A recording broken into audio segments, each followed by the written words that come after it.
Hi everyone, and back to our wonderful story known as the prodigal son, the parable of the lost son.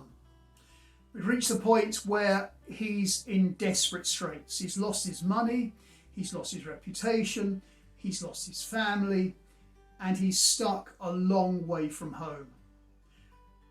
And in desperation, he gets the only job he can find, and that is feeding the pigs.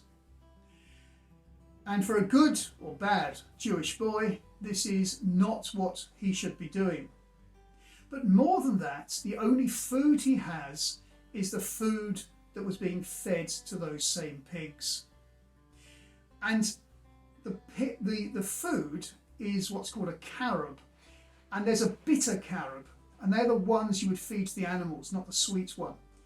And that's why we read, he longed to fill his stomach with the pods the pigs were eating, but no one gave him anything. He longed for that, and yet he couldn't even get that. He is in desperate straits. He is poor.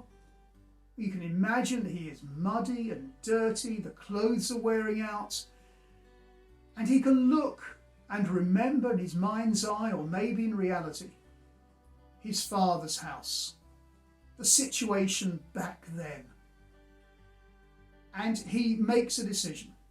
He decides the only sensible thing left to him is to go back. But how can he go back? It's not easy. And he comes up with a formula, if you like. The plan. The plan is to say, Father, I have sinned against heaven and against you. This sounds like repentance. And it is in a way. He's saying, I've done wrong. But it's not complete repentance. He says, make me one of your hired servants. Now this is really interesting, because in doing this, he does a number of things. He says, first of all, I'm not going to be a slave. In his father's house, there would have been slaves and hired servants.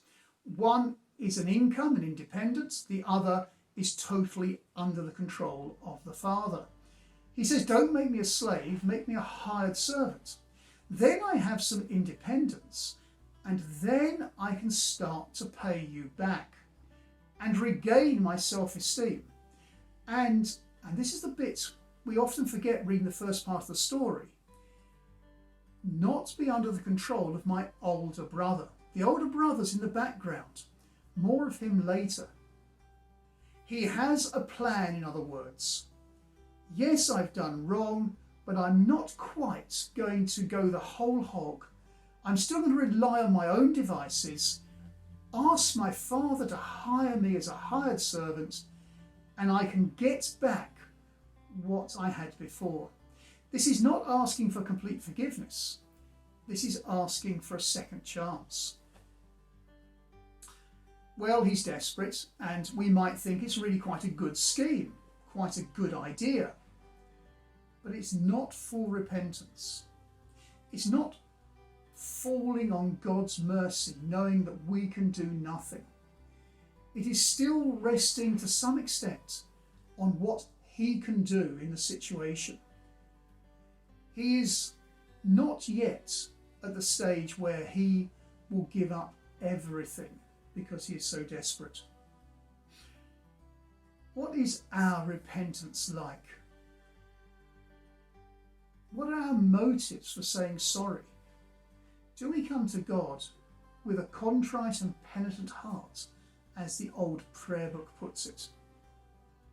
Are we willing to throw ourselves solely on God's mercy? Or will we be like the prodigal and try still to work it out our own way if we possibly can? I hope and pray that as Christians we will throw ourselves on God's mercy.